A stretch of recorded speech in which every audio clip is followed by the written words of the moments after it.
বাবার ব্যবহারে আমি দুঃখ প্রকাশ করছি, কিন্তু চাচি, আপনার ছেলে আমার বোনকে পছন্দ করে। ওদের এক করতে আমি আপনাদের কাছে এসেছি। ফাইক বলল। কও কি? জি চাচা, রাজনের সাথে আমার কথা হয়েছে। ও এখনই আসবে। ওর কাছে পুরোটা শুনবেন। ফাইকের স্ত্রী বলল। পোলা মানুষ করতে আমার অনেক কষ্ট হয়েছে। আমি আমার পোলারে ওর অত্যাচারী বাড়িতে বিয়া করাবো না, কিছুতেই না। প্রভাত বিনয়ী কণ্ঠে বলল। চাচি, মাথা ঠান্ডা রাখুন। যা ঘটে গিয়েছে তাতে আমার বোনের কোনো হাত নেই। ফাইক বলল। আহ, থামো তুমি, আমি কথা বলতেছি। এরই মাঝে রাজন উপস্থিত হলো। রাজন বাড়িতে পা রেখে প্রভাতকে দেখে বলল। প্রভাত ভাই, আপনি সত্যি এসেছেন? প্রভাত হেসে বলল। কি ভেবেছিলেন অফিসার? কোনোদিন জানবো না আপনি কে? কেন যাবেন না? আমি নিজেই জানতাম, কিন্তু সেই সুযোগ দিলেনই কই? আগেই সব জেনে গেলেন। এত লুকোচুরি করছিলেন কেন অফিসার? ফাইক বলল। আব্বাজান, তুমি যে মাইয়ারে পছন্দ করো সেই মাইয়া কেডা? রাজন মাথা নিচু করে বলল। প্রভাত ভাই এর বোন বাবা। ফাইকের চোখ কপালে উঠল। সে বলল। তা আমারে জানাবা না? জানতাম বাবা। ফাইকের স্ত্রী চিৎকার দিয়ে বলল। আমি তোমারে ওই মাইয়া বিয়া করতে দিব না। রাজন শান্ত কণ্ঠে বলল। আমি পুষ্পদাকে অনেক ভালোবাসি মা। পুষ্প ও আমাকে ভালোবাসে। তুমি আমাকে ভালোবাসলে এই বিয়ে মেনে নাও, না হলে তোমার ছেলে ভালো থাকতে পারবে না। তুমি জানো ওরা কি করছে? সব জানি না মা, পুষ্পর কোনো দোষ নেই। না থাকুক, তাও আমি এই বিয়ে মানব না। রাজন ইমোশনাল ব্ল্যাকমেল করে বলল।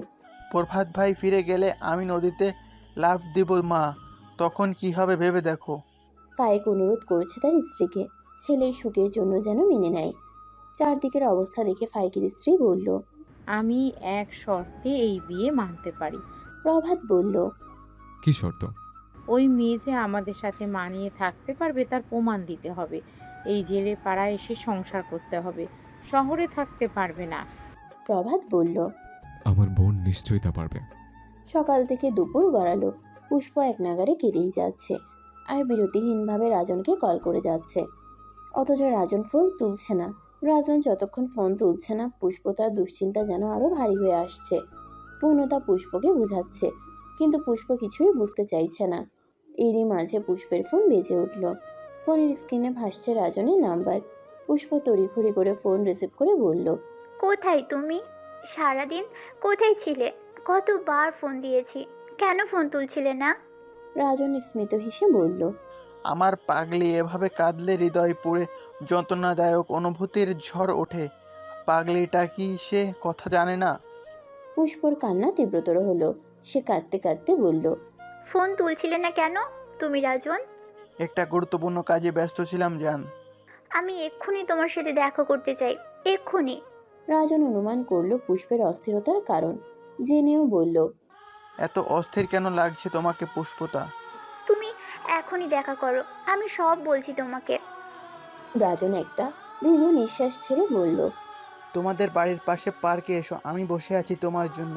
পুষ্প কোনো রকম গায়ে ওড়নাটা জড়িয়ে ছুটল। কোনো হিতাহিত জ্ঞান নেই পুষ্পের মাঝে। বাড়ি থেকে মাত্র 10 মিনিটের রাস্তা। পুষ্প কাঁদতে কাঁদতে পার্কের দিকে ছুটল।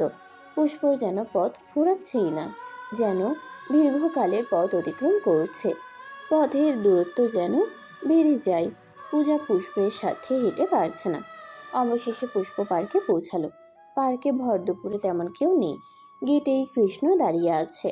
রাজন ছাউনি দেওয়া একটা জায়গায় বসে আছে। পুষ্পকে প্রবেশ করতে দেখে রাজন উঠে দাঁড়ালো। পুষ্প ঝড়ের গতিতে ছুটে গিয়ে রাজনকে জড়িয়ে ধরল। থরথর করে কাঁপছে পুষ্প। তার হুঁশ জ্ঞান নেই। এর আগে পরে পুষ্প কখনো রাজনকে জড়িয়ে ধরেনি। রাজনকে শক্তভাবে জড়িয়ে ধরে হাউমাউ করে কাঁদছে। পুষ্পের কান্না রাজনকে দহনের আগুনে পোড়াচ্ছে। রাজন পুষ্পকে শক্তভাবে জড়িয়ে ধরে বলল। কি হয়েছে পাগলি, এভাবে কাঁদো না প্লিজ, কষ্ট হচ্ছে আমার। রাজন, আমাকে নিয়ে দূরে কোথাও পালিয়ে চলো প্লিজ। বাড়ি থেকে আমার বিয়ে ঠিক করেছে, আমি এক কাপড়ে বাড়ি থেকে বেরিয়ে এসেছি। আমি আর বাড়ি ফিরবো না। আমাকে তোমার সাথে নিয়ে চলো। তুমি আমাকে ফিরিয়ে দিও না রাজন, তুমি ফিরিয়ে দিলে আমি মরে যাব। রাজন বুঝতে পেরেছে ঘটনা কি ঘটেছে। নিশ্চয়ই প্রভাত কাউকে কিছু জানায়নি। রাজনের অনুমান সত্য হলো। রাজন পুষ্পকে ছাউনির নিচে বসালো, নিজেও পুষ্পের পাশে বসলো। পুষ্পের চোখ দুটো যেন লাল টকটকে হয়ে গিয়েছে।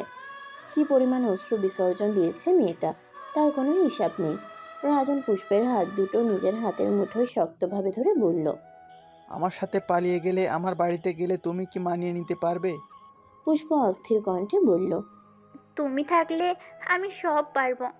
ভেবে দেখো পুষ্প, আমি কিন্তু গরিব। চৌধুরীদের মতো এত সম্পত্তি আমার নেই। অত বিলাসবহুল জীবন দেওয়ার মতো সামর্থ্য নেই আমার। আমার কোনো সম্পত্তি লাগবে না, কোনো বিলাসিতা লাগবে না। তুমি গাছতলায় থাকলেও আমি থাকতে পারবো। তোমাকে গহনা দিতে পারবো না এখন, কারণ আমি গরিব। আমার গহনা লাগবে না, কিচ্ছু লাগবে না। রাজন পুষ্পের ভেতরে তার প্রতি এত বেশি ভালোবাসা দেখে বাকরুদ্ধ হলো। আমি আসলে একজন জেলের ছেলে পুষ্প, জন্ম জেলে পাড়ায়। তুমি কি মেনে নিতে পারবে আমায়? পারবে একজন জেলের ছেলেকে মেনে নিতে? এইসব কথায় পুষ্প বিন্দুমাত্র চমকালো না। সে কি সুন্দর করে বলে দিল, তুমি প্লিজ জেলে হলেও আমার আপত্তি নেই। রাজন গোল চোখে পুষ্পের দিকে তাকিয়ে বলল, আমি ফায়েক হোসেনের ছেলে। ঠিক বলেছি, উনি আমার পিতা। পুষ্প সত্যি ভীষণ অবাক হলো। ফাইক চাচাকে দীর্ঘদিন ধরে সে চিনে। রাজন কিনা তারই ছেলে। মা চাইছে তুমি যেন মা বাবার সাথে জেলে পাড়াতে থাকো। আমি জানি তুমি পারবে না, আমিও চাই না তুমি এখানে থাকো। আমার মা বাবাকেও কষ্ট দিতে চাই না। কে বলেছে পারবো না? আমি পারবো। রাজন চোখের এক ফোঁটা নোনা জল ছেড়ে দিয়ে বলল, আমাকে তুমি এত ভালোবাসো, আমার জন্য রাজপ্রাসাদ ছেড়ে কুঁড়ে ঘরে নেমে আসবে। তুমি আমার রাজা রাজন, আমার রাজপ্রাসাদও তুমি। মায়ের রাগটা একটু কমুক। তোমাকে 2-4 মাসের মাঝে আমি শহরে নিয়ে যাব। কথা দিচ্ছি, শহরে সুন্দর একটা বাড়ি করে দিব তোমায়। তুমি রানীর মতো এক গোছা চাবি আঁচলে বেঁধে ঘুরবে। পুষ্প কাঁদতে কাঁদতে বলল, এত শব্দ লাগবে না আমার রাজন, শুধু তুমি হলেই হবে আমার। রাজন পুষ্পর কান্না দেখে বলল, একটা গুড নিউজ শুনবে? কি? প্রভাত ভাই আমার সাথে তোমার বিয়ে ঠিক করেছে। চিন্তা করো না, আগামীকালই আমাদের গায়ে হলুদ। পৃথিবীর সমস্ত দুঃখ এক নিমেষেই হাওয়া হয়ে গেল। মুহূর্তের মাঝে কান্নারত চোখ মুখটা চকচক করে উঠল। খুব আগ্রহ নিয়ে জিজ্ঞেস করলো, কি বললে? ইয়েস ম্যাডাম, এখন ছাড়ো, পরশু বিয়ে আমাদের। তখন না হয় শক্ত করে ধরো। ভাইয়া আমাকে বললো না কেন? বললে কি আমার সারপ্রাইজটা পেতে? সবাই আমার সাথে মজা নিল। চলো তোমাকে পৌঁছে দিই। পূজা এসছে সাথে, ওর সাথেই যেতে পারবো। ওয়াসেল এমনি ব্যবসায়িক ঝামেলায় আছে। কি যেন একটা সমস্যা হয়েছে, সেসব নিয়েই বিরক্ত। এরই মাঝে প্রভাত আবার কি শুরু করলো। ডাইনিংয়ে বসে অপেক্ষা করছে প্রভাতের ফিরে আসার জন্য। দুপুরে প্রভাত বাড়িতে ফিরল, হাতে একটা ব্যাগ নিয়ে উপরে উঠছিল। তখন ওয়াসেল ডেকে বলল, প্রভাত দাঁড়াও। প্রভাতের পা দুটো থেমে গেলে বলল, হ্যাঁ বাবা, বলো। কোথায় গিয়েছিলে? কি করতে চাইছো তুমি? ও হ্যাঁ, আমি বলতাম এই ব্যাপারে তোমাকে। ফাইক চাচার ছেলে এসে রাজন, ওর সাথে পুষ্পর বিয়ে ঠিক করেছে। ওয়াসেলের মাথায় বজ্রপাত হলো ফাইকের নাম শুনে। সে চমকে উঠে বলল, কি বললে? জেলে ফায়েক? উনি তোমার বিয়ে হবে, জেলে বলো না। আমি কিছুতেই আমার মেয়ের সাথে ওই জেলে ছেলের সাথে বিয়ে দিব না। বিয়ের দিন তার এসব অলরেডি ফাইনাল। ক্যান্সেল করে দাও। তোমার যদি বিয়েতে আপত্তি থাকে, এই কদিন দেশের বাহির হতে ঘুরে এসো বাবা, বিয়ে হবে। আমার সাথে টক্কর দিতে আসলে কি পারবো তুমি? ভেবে এগিয়েও। প্রভাত, এবার বাড়াবাড়ি হয়ে যাচ্ছে কিন্তু। একদমই ঠিক হচ্ছে। আমার মেয়ে কিছুতেই এই বিয়ে মেনে নেবে না। তোমার মেয়ে রাজনকে পছন্দ করে। মেয়ের পছন্দ করলেও আমি মানব না। ভয় পাচ্ছ? কেন? জামাই পুলিশ অফিসার, এই বাড়িতে ঘন ঘন যাতায়াত হবে, কুকর্ম কম করতে পারবা, সেই ভয়ে? বাজে কথা বলো না। ফাইক চাচার সাথে আর জেলের মতো আচরণ করো না। ওনার ছেলের সাথে তোমার মেয়ের বিয়ে হবে। অনেক কষ্টে বিয়েতে রাজি করেছে। ফায়েককে আবার কষ্টে রাজি বানানো লাগে? হ্যাঁ। ঠিক আছে রজন, আর পুষ্পকে বড় কোনো শহরে বাড়ি করে দাও। পুষ্প জেলে পাড়াতেই থাকবে। বিয়ে হবে ভালো কথা, তাই বলে জেল পাইলক থাকবে কেন? ছেলে তো চাকরি করে, তার কাছে গিয়ে থাকবে। রাজনের মায়ের শর্ত এটা। ওদের আবার শর্ত? ওরা আবার মানুষ? এখানে সমস্যা তোমাদের। প্রভাত নিজের কক্ষে প্রবেশ করলো। রুমে ঢুকেই গায়ের পাঞ্জাবি খুললো। পূর্ণতা এক গ্লাস পানি ঢেলে প্রভাতকে এগিয়ে দিয়ে বলল, আমাকে বললেন না কেন? বললে কি হতো? আপনাকে ভুল বুঝতাম না। এখন কি ভুলগুলো ফুল হয়ে গেল? তা বলতে পারেন। পানিটা খেয়ে নিন। প্রভাত হাত দিয়ে গ্লাস না নিয়ে ওষ্ঠ এগিয়ে দিল। অনায়াসে পূর্ণতার হাত থেকে পানিটা খেয়ে নিয়ে বলল। কপালের ঘামটা মুছে দাও। পূর্ণতা প্রভাতের কপালের বিন্দু বিন্দু ঘাম নিজের ওড়না দিয়ে মুছে দিল। প্রভাত তাকিয়ে দেখছে বউকে বউরূপে পূর্ণতা যেন আরো বেশি পূর্ণ। প্রভাতের পরনে জিন্স, খালি গায়ে বিছানায় চিত হয়ে শুয়ে পড়ল। হাতের ব্যাগটা পূর্ণতাকে খুলতে বলল। পূর্ণতা ব্যাগ না খুলেই জিজ্ঞেস করলো। ব্যাগে কি? খুলে দেখো। বললে কি হয়? সারপ্রাইজ নষ্ট হয়। পূর্ণতা ব্যাগটা খুলেই দেখলো হলুদ জর্জেট লেহেঙ্গা, সাথে ম্যাচিং গহনা। পূর্ণতা কিছু বলার আগেই প্রভাত পূর্ণতার হাত ধরে টেনে বিছানায় তার পাশে শুয়ে দিয়ে বলল। পুষ্পের গায়ে হলুদে তুমি পড়বে।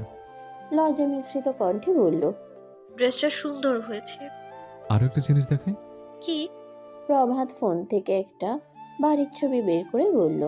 দেখো তো বাড়ির ডিজাইন কেমন। কি করবেন? তাজমহল করতে চাই। আচ্ছা, তাই না? হ্যাঁ, তাজমহলের রানী পূর্ণতা পায়ে আলতা নুপুর পরে ঘুরবে আর বলবে, এই তাজমহল আমার। তখনই প্রভাতের মনে পড়ল সে তো এক জোড়া নুপুরও এনেছে। প্রভাত ছট করে শোয়া থেকে উঠে বসলো।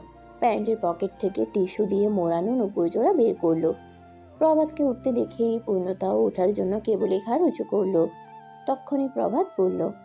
হুম, তুমি ওঠো না পূর্ণ। কণ্ঠে কেমন নেশালো মিশ্রণ। পূর্ণতা শুয়ে পড়ল। প্রভাত বিছানা ছেড়ে নামলো। পূর্ণতার পায়ের কাছে গিয়ে বসলো। সাদা রঙের টিস্যু থেকে রূপার নুপুর জোড়া হাতে নিল। পূর্ণতার সুন্দর পা জোড়ার দিকে এক নজরে তাকিয়ে রইল প্রভাত। প্রভাতের কাছে মনে হচ্ছে সৃষ্টিকর্তা এই এক জোড়া পায়ে বিশেষ সুন্দর করে আকর্ষণীয়ভাবে সৃষ্টি করেছেন। না হলে এত সুন্দর হবে তার পা জোড়া? প্রভাত অনায়াসে তার ঠোঁট জোড়া পূর্ণতার পায়ে নামিয়ে এনে মৃদু স্পর্শে এক নাগারে কতগুলো চুম্বন অঙ্কন করে বলল। এত সুন্দর কেন তোমার পা? প্রভাতের ঠোঁটের আলতো ছোঁয়ায় পূর্ণতা পা সরিয়ে ফেলল। শিরশির করে উঠল পায়ের তালু থেকে সর্বাঙ্গ। সামান্য একটু স্পর্শে তার সমস্ত শরীর শিরশির করতে থাকলো। লোমকূপ সব দাঁড়িয়ে গেল। একটা শীতল অনুভূতি হচ্ছে সমস্ত শরীরে। প্রভাত পূর্ণতার অনুভূতি টের পেল। একমাত্র প্রিয় পুরুষ বা প্রিয় নারীর স্পর্শ পেলেই তো ঘুমন্ত অনুভূতিরা জাগ্রত হয়। প্রভাতের মুখমণ্ডলে কেমন যেন বিশ্বজয়ের হাসি। সে স্মিত হাসছে। নূপুর জোড়া পূর্ণতার পায়ে খুব যত্নের সাথে পরিয়ে দিয়ে বলল। বললে না কেন তো সুন্দর তোমার পা? পূর্ণতা ভারী কণ্ঠে জবাব দিল। সবার পাই সুন্দর। আমার চোখে এই পা জোড়াই ভীষণ সুন্দর। পূর্ণতার লজ্জায় আর কোনো উত্তর দিল না। প্রভাত আরেকবার পূর্ণতার পায়ে চুম্বন এঁকে বলল। ভালোবাসা পড়িয়ে দিলাম তোমার পায়ে। আমার চোখের সামনে না থাকলেও নূপুরের ধ্বনি শুনলে বুঝতে পারবে আশেপাশে আছো। শুধু এই জন্যই নূপুর এনেছেন? না, অন্য কারণ আছে। কি কারণ? তোমার প্রতি নিজেকে আরো আকৃষ্ট করার জন্য। নূপুর পড়লে মেয়েদের পা অনেক সুন্দর দেখায়। নূপুর একটা অন্যতম সুন্দর অলঙ্কার। নূপুরের রেনে ঝেনে শব্দে নিজেকে আরো আকৃষ্ট করতে চাচ্ছে। পূর্ণতা কোনো সারা শব্দ করল না। মাঝে মাঝে কিছু কথার উত্তর নীরবতাই শ্রেয়। এত ভালোবাসা মিশ্রিত কথার বিপরীতে কোন ভালোবাসাময় বাক্য প্রয়োগ করবে পূর্ণতা সেটা জানে না। প্রভাত আবার বিছানায় এলো। এবার সে পূর্ণতার উপর ঝুঁকে শুয়ে পড়ল। একটু হলেই পূর্ণতা প্রভাতের নিচে চাপা পড়বে। নির্লজ্জের মতো সে এক দৃষ্টিতে তাকিয়ে আছে। চোখের পলক কোনোভাবেই পড়ছে না। পূর্ণতার ভীষণ লজ্জা করছে। সে মাথা কাত করে বলল। শুনুন, আমার লজ্জা করছে। প্রভাত ফিসফিসিয়ে বলল। আমি নয় নির্লজ্জ, আমার বউ তো নির্লজ্জ না, সে তো লজ্জা পাবে। দেখুন, মজা না করে সরুন, আমার ভীষণ লজ্জা করছে। লজ্জা পাচ্ছে বলে অন্যরকম সুন্দর লাগছে। এই যেন অন্যরকম সুন্দরী তোমা দেখছি আমি। আপনি সরবেন না। কেন? তুমি এত সুন্দর কেন পূর্ণ? চোখ ফেরাতে পারছি না। হুড়া বুঝি এমনই সুন্দর? আপনি আমাকে নিয়ে সব সময় বাড়িয়ে বলেন কেন? আমার হৃদয়ে তোমার হৃদয়ে প্রতিস্থাপন করে দেখলে বুঝতে। আমার হৃদয় জানে পৃথিবীর সমস্ত সুন্দর রূঢ়ে তুমি, অপরূপা সুন্দরী তুমি। পূর্ণতা লজ্জায় চুপ রইল। ভালো লাগায় হৃদয় দুলিয়ে উঠল। প্রভাত পূর্ণতার কপালে চুমু দিয়ে বলল। তুমি সত্যি আমার জীবনের পূর্ণতা। আমার জীবনে না এলে সবই অপূর্ণ থেকে যেত। আমি জানি তুমি এই বাড়ি অপছন্দ করো। শাহজাহানের মতো তাজমহল করতে পারবো না, তবে প্রভাতও একটা তাজমহল তোমার জন্য গড়বে। সে তাজমহলে মহারানী হবে তুমি। সেখানে একটা রাজকীয় চেয়ার বানাবো, তুমি সেখানে বসে রাজ্য চালাবে। তোমার ছেলে মেয়েদের নিয়ে সেই মহলে তোমার বসবাস হবে। তোমার পরনে থাকবে রানীদের শাড়ি, গা ভর্তি গহনা। তুমি চেয়ারে বসে সবাইকে হুকুম করবে, সবাই তোমার সেই হুকুম মেনে চলবে। আমি শুধু দাঁড়িয়ে দাঁড়িয়ে আমার রানীকে দেখব। হ্যাঁ, আমার রানীর সেবা যত্নের জন্য দাস দাসী লাগবে না, আমি তার সর্বদা সেবা যত্ন করব আর আদর করে ডাকবো আমার রানী, আমার অপূর্ণ জীবনের পূর্ণতা। পূর্ণতা নিমিষেই চোখের সামনে কল্পনা করলো কোনো এক রাজকীয় চেয়ারে সে রানীর মতো বসে আছে। পূর্ণতার ভাবনায় ছেদ না কাটতেই প্রভাতের নেশাতুর চোখের নেশা আরও বাড়ল। সে ওষ্ঠ নামালো পূর্ণতার ঘাড়ে। মুহূর্তেই পূর্ণতা কেঁপে উঠল। কম্পিত ঠোঁটে পূর্ণতা কিছু বলতে যাবে, তখনই প্রভাত পূর্ণতার ওষ্ঠে আরেকজোড়া ওষ্ঠ নেমে এলো। প্রভাতের এমন আচরণ পূর্ণতাকে বিন্দুমাত্র ভাবালো না, বিরক্তও করলো। শুধু ভারী কণ্ঠে বলল, সরুন। আর কিছু বলতে যাবে তখনই প্রভাত দুই ঠোঁটে আঙ্গুল চেপে ধরে নিষেধ করলো। প্রভাত এই মুহূর্তে পূর্ণতার থেকে কিছু শুনতে চাইল না, আবেদনময়ী কণ্ঠে বলল, পূর্ণ, give me tight hug please. এমন আবেদনময়ী কণ্ঠ কোনো পুরুষেরও হয়? পূর্ণতা যে প্রভাতকে ভালোবাসে তা শুধু মুখে প্রকাশের অপেক্ষা। মুখে প্রকাশ ছাড়াই তার বাহ্যিক সমস্ত আচরণে তা প্রকাশ পেয়ে যায়। এই যে প্রভাতের আকুল আবেদন এখন ফেলতে পারল না। অনায়াসে প্রভাতকে শক্তভাবে জড়িয়ে ধরল। দুজনের মাঝে প্রবল উষ্ণতা ছড়িয়ে পড়ল আগ্নেয়গিরির ন্যায়। দুটি হৃদয় যেন মিলিত হলো। দুটি হৃদয়ের খুব কাছাকাছি চলে এলো। যখন হৃদয় কাছাকাছি চলে আসে তখন শরীরও কাছাকাছি চলে আসে। দুটি ভালোবাসার মানুষ মিলিত হলো নতুন এক ভালোবাসায়। উত্তপ্ত দুপুর একাকী সাক্ষী হয়ে রইল সেই মধুর মুহূর্তের। দুপুর গড়িয়ে রাত হলো। বাড়িতে বিয়ের আনন্দ লেগেছে। জমেলা, ওয়াজেদ চৌধুরী আর ওয়াসেল চৌধুরীর মুখ ভারী। তারা এই বিয়েতে রাজি নয়। ওয়াসেল চৌধুরী গভীর চিন্তায় মগ্ন আছে। কেন যেন আতঙ্কিত সে, কিন্তু কেন তা বুঝে যাচ্ছে না। প্রভাত বাড়ির সবাইকে নিয়ে শপিংয়ে গিয়েছে, সাথে পূজাও গিয়েছিল। বিয়ে উপলক্ষে পূজাকে অনেকগুলো ড্রেস কিনে দিয়েছে। বিয়ের সমস্ত শপিং শেষ। রাতে খাবার টেবিলে বসেছে সবাই। মেরি পুষ্পের প্লেটে মাছের বড় মাথা তুলে দিয়ে বলল, খাও মা, দুদিন পর তো শ্বশুর বাড়িতে চলে যাবে। ওয়াজেদ চৌধুরী বলল, এখনই আর মাছ খাইও না ভাবি, যেখানে যাচ্ছে শুধু মাছই খেতে হবে। ওয়াসেল চৌধুরী বলল। প্রভাত, এখনো ভেবে দেখো। প্রভাত খেতে খেতে বলল, ভেবেছে। কি ভেবেছ? বউ নিয়ে হানিমুনে যাচ্ছি আমি, সেখানে গিয়ে কি কি করবো সেসবই ভাবছে। ওয়াসেল চৌধুরী কেসে উঠল। খাবার টেবিলের সবাই লজ্জা পেল। ওয়াসেল চৌধুরী বলল, বাবার সাথে কি বলতে হয় জানো না? নির্লজ্জ কোথাকার। তুমি বা কেমন বাপ, এতদিন বিয়ে করেছে, একদিনও তো বললে না হানিমুন করে আয়। তুমি একাই তো 500, আর কি বলবো? তুমি পুষ্পের ব্যাপারে ভাবছো। বেশি ভাবতে বললে আজ রাতেই রাজনকে রেখে বিয়েটা পড়িয়ে দিব, ভালো হবে সেটা। ওয়াসেল চৌধুরী মেরিকে বলল, তোমার ছেলেকে বুঝাও মেরি। আপনি তো বুঝছেন, মনে হচ্ছে সে কথা শুনবে। তাছাড়া পাত্র হিসেবে রাজনকে আমার পছন্দ। ওয়াজেদ চৌধুরী বলল। প্রভাত, তুমি ভেবে দেখো আরেকবার। প্রভাত ওয়াজেদ চৌধুরীর দিকে তাকিয়ে বলল, নিজে তো মার্শাল্লাহ হীরের টুকরো জামাই পেয়েছেন চাচা, এখন ভাতিজের জন্য কি তামার টুকরো যাচ্ছেন? ওয়াজেদ চৌধুরী আর কোনো কথা বাড়ালো না।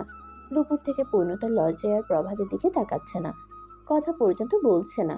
পূর্ণতার পায়ের উপর কারো পা পড়ল। পূর্ণতার পাশেই পূজা। পূর্ণতা পূজার দিকে তাকিয়ে বলল, সমস্যা কি পূজা? বারবার পা দিয়ে সুরসুরি দিচ্ছিস কেন? পূজা যেন আকাশ থেকে পড়ল। সেই সাথে সাথে টেবিলের নিচে মাথা দিল। দেখলো প্রভাতে পূর্ণতাকে সুড়সুড়ি দিচ্ছে। পূজার চোখে মুখে হাসি। সে পূর্ণতার কানে কানে বলল, আমি না, প্রভাতদা করেছে এই কাজ। পূর্ণ এবার প্রভাতের দিকে তাকালো। প্রভাত ডান চোখ টিপে দুষ্টুদের মতো হাসছে। ওয়াজেদ চৌধুরী খাওয়া শেষ করে উঠল। পূজাকে বলল, পূজা, আমার জন্য একটা চা দিয়ে যাস ঘুমাতে যাবার আগে। পূজা বলল, আচ্ছা জেঠু। প্রভাত পূজার দিকে উদ্দেশ্য করে বলল, তুমি এই বাড়িতে ওনার জন্য আসোনি, চাচির জন্য এসছো। চাচি ছাড়া আর কারো কাছে যাবে না। ওয়াজেদ চৌধুরীকে উদ্দেশ্য করে বলল, চাচা, আপনার প্রয়োজন হলে পার্সোনাল কাজের মহিলা নিয়ে আসতে পারেন, সমস্যা নেই, কিন্তু ভুলেও পূজাকে ডাকবেন না, ও 2 মাসের জন্য এই বাড়িতে এসছে। প্রভাত খুব শক্তভাবে কথাটা বলল, কিন্তু পূজার মাথায় এলো না। এক কাপ চায়ের জন্য কেন এমন বলছে প্রভাত। সবাই যে যার ঘরে শুয়ে পড়লে পূজার মনে হলো। এক কাপ চা দিলে কি এমন ক্ষতি হবে? যাই দিয়ে আসি। পূজা ঘর ছেড়ে বের হলো। ওয়াজেদ চৌধুরীর ঘরের সামনে এসে দরজায় নক করলো। ভেতর থেকে ওয়াজেদ চৌধুরী বলল। কে? পূজা বলল। জ্যাঠা আমি। পূজার কণ্ঠ শুনে ওয়াজেদ বিছানা ছেড়ে উঠল। দরজায় এসে বলল। তুই? জ্যাঠা চা দেব? ওয়াজেদ কুদৃষ্টি নিয়ে পূজার আপাত মস্তক তাকিয়ে দেখে বলল। এইভাবে মিষ্টি করে বললে চা না খেয়ে পারি? সহজ সরল পূজা সে ওয়াজেদ চৌধুরীকে বাবার নজরে দেখে। ওয়াজেদের কুদৃষ্টি ধরতে পারেনি। এতটা ধূর্ত সে নয় যে কারো চোখের ভাষা বোঝার মতো ক্ষমতা তার হয়নি। মিষ্টি হেসে বলল। আমি আপনার মেয়ে না, এই জন্য পূর্ণতা দিদির মতো মিষ্টি দেখতে হয়েছি। একটু অপেক্ষা করুন, চা নিয়ে আসছি চাচা। পূজা গুনগুন করে গান করতে করতে কিচেনে প্রবেশ করলো। নিচতলায় কিচেন। কিচেনের সাইডে বাগান আছে। পূজার কেমন যেন একটু গা ছমছম করে উঠল। গ্যাসে পানি গরম করতে গিয়ে কৃষ্ণকে কল করলো। কৃষ্ণ ফোন রিসিভ করেই বলল। বউ বলো। পূজা খুব ভালোবাসা মিশ্রিত কণ্ঠে বলল। কি করছো কৃষ্ণ? রাজনদার বিয়ের জোগাড় করছি, তুমি কি করো? ও অজিত জ্যাঠার জন্য চা বানাতে এসেছি। কেমন যেন একটু ভয় করছে, তাই তোমাকে ফোন করলাম। যার রক্তে অস্তিত্বে সবসময় আমি মিশে আছি, তার ভয় কিসের? তুমি তো দূরে আছো। রাজনদার বিয়েটা হোক, এইবার আমার বউটাকে সাত পাকে ঘুরে জন্ম জন্মান্তরের মন্ত্র পড়ে আমার ঘরে নিয়ে আসবো। শোনো, আমি কিন্তু তোমার নামে সিঁদুর পরি লুকিয়ে।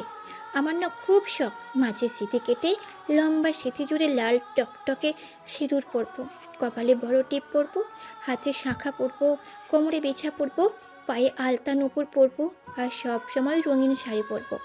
বলো তো আমাকে কেমন লাগবে কৃষ্ণ? আর শোনো, আমি কিন্তু তোমার কাছে কোনো দিন পুরনো হব না। বুড়ো হয়ে যাব তবু একইভাবে সেজে গুছিয়ে লাল শাড়ি পরে ঘুরবো। সাদা শাড়ি, বাদামি শাড়ি ওসব আমি জীবনেও পরবো না। কৃষ্ণ ভাবনায় ডুব দিল। পূজার চা করা শেষ হয়ে গেল। চা হয়ে গেলে সে আবার ওয়াজেদের রুমে গেল। ওয়াজেদের রুমের দরজা খোলা আছে। ওয়াজেদ বিছানায় বসে আছে। পূজা চায়ে গিয়ে দিতেই ওয়াজেদ চৌধুরী পূজার হাত থেকে চা নেওয়ার সময় পূজার আঙ্গুলে স্পর্শ করলো। পূজা এই স্পর্শকে স্বাভাবিকভাবে নিল। হাসি মুখে জিজ্ঞেস করলো। জ্যাঠা চা কেমন হয়েছে? ওয়াজেদ পূজার দিকে তাকিয়ে বলল। তোমার মতো মিষ্টি। ওয়াজেদের কথা শুনে পূজা খুব খুশি হলো।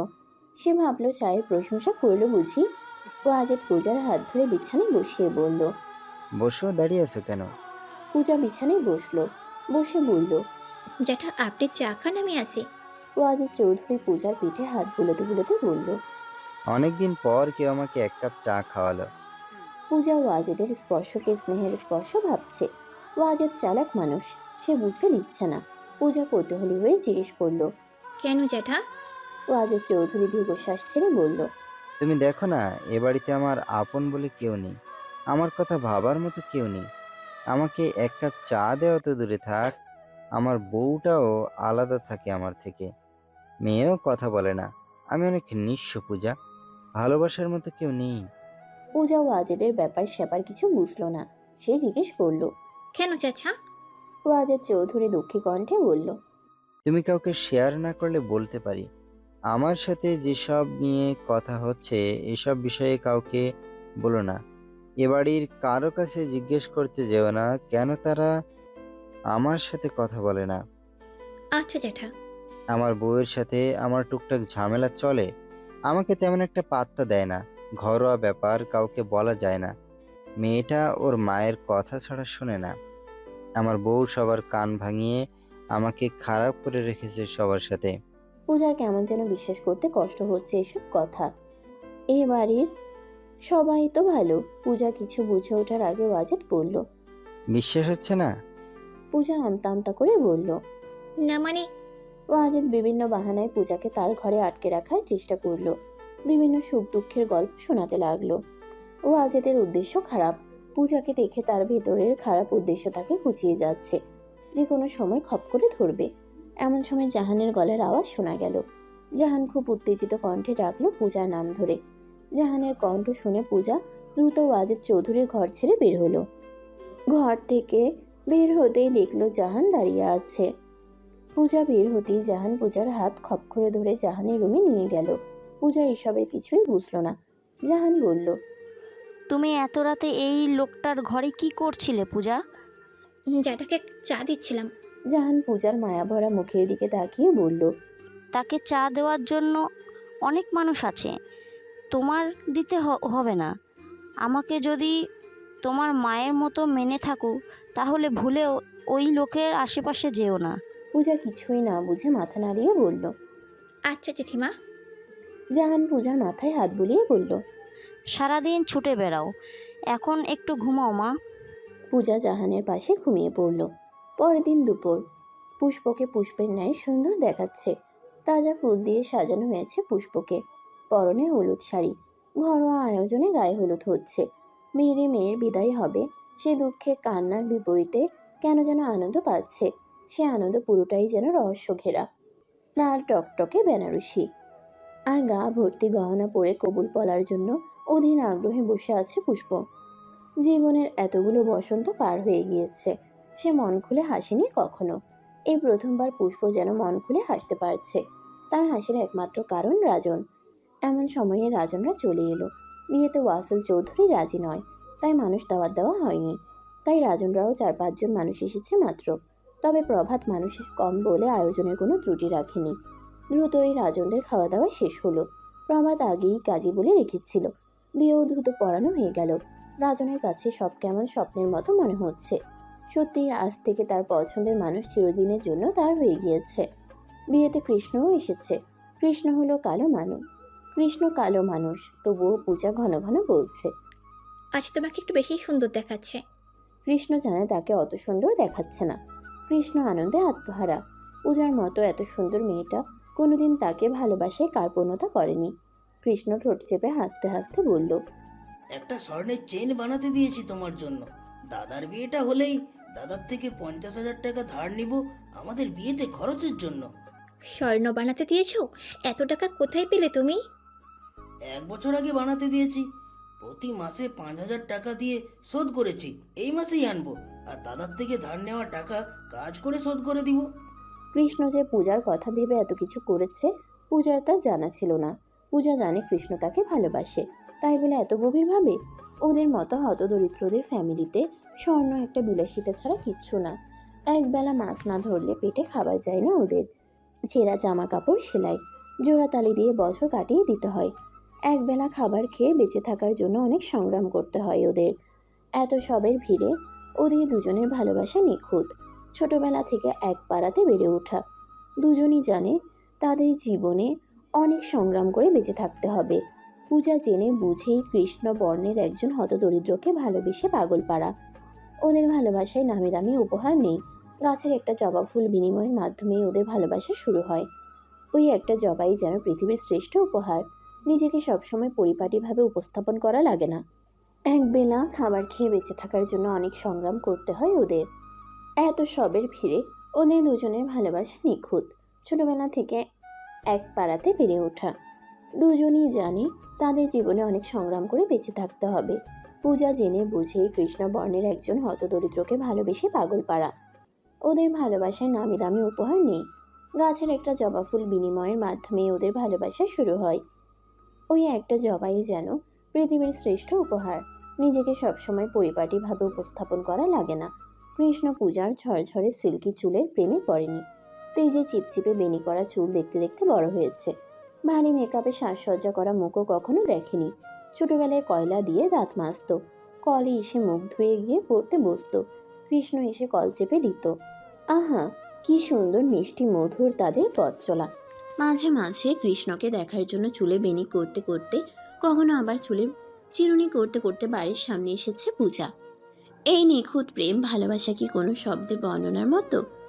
কৃষ্ণের কথার জবাবে পূজা বলল, আমার একটা শখ, আমার সুখ, আমার গহনা সবটাই তুমি। শুধু তুমি আমার হয়ে থেকো কৃষ্ণ, আমার কিচ্ছু লাগবে না। কৃষ্ণর ঠোঁটে তৃপ্তির হাসি ছড়াছড়ি। ছোট্ট সাদা রঙের প্রাইভেট কারটি এগিয়ে এলো। পুষ্পের বিদায়ের সময় ঘনিয়ে এসেছে। বিদায়ের সময় তার বাবা এগিয়ে আসেনি। ডাকাডাকি করেও তার বাবাকে আনা যায়নি। মেরি একাই তার মেয়েকে শেষ বিদায় জানালো। মেরি চোখে এক ফোঁটাও পানি নেই, সে হাসছে। কেমন যেন অদ্ভুত লাগছে তার হাসি। মেয়েরই বোধহয় একমাত্র মা যে তার মেয়ের বিদায়ে হাসছে। পুষ্প মেরিকে জড়িয়ে ধরে রাখলো কতক্ষণ। সে শব্দ করে কাঁদছে না, শুধু ফোপাচ্ছে। মেরি পুষ্পের মাথায় হাত বুলিয়ে দিয়ে বলল, তুমি সুখী হবে সোনা, এই অশান্তির নির থেকে মুক্তি পেলে তুমি। পুষ্প এবার কেঁদে উঠে বলল, আর কোনো সকালে তোমার মুখ দেখে ঘুম ভাঙবে না আম্মু? মেয়েদের জীবন এত কঠিন কেন আম্মু? যার মুখ দেখে এখন থেকে ঘুম ভাঙবে তুমি তার অর্ধাঙ্গিনী সোনা। জীবনে যা কিছু হয়ে যাক, যত কষ্টই হোক, স্বামীর হাত কখনো ছাড়বে না। স্বামী হলো মেয়েদের একমাত্র আপন ঠিকানা, জন্ম জন্মান্তের বাঁধন। রাজনের হাতে পুষ্পকে তুলে দিল মেরি। প্রভাত রাজনের হাতে পুষ্পকে তুলে দিয়ে বলল, একজন মা অনেক নরম হয় রাজন, আমি জানি আমার মেয়েকে তুমি ভালো রাখবা। একজন মা তখনই ভয়ঙ্কর হয়ে ওঠে যখন তার সন্তান খারাপ থাকে। আমার মেয়েকে সুখ দিও রাজন। রাজন মেরিকে সালাম করে বেরিয়ে পড়ল। তখন সন্ধ্যা। মেরির মন খারাপ, তবুও সে স্বাভাবিক আছে। মা হিসাবে অনেক ভেঙে পড়ার কথা ছিল, কিন্তু ভেঙে পড়েনি। জাহান মেরির ঘরে মেরির পাশে বসে আছে, মেরিকে বুঝাচ্ছে। মেরি হেসে জবাব দিচ্ছে। এমন সময়ে জাহান বলল, আপনি এত শান্ত কিভাবে আছেন আপা?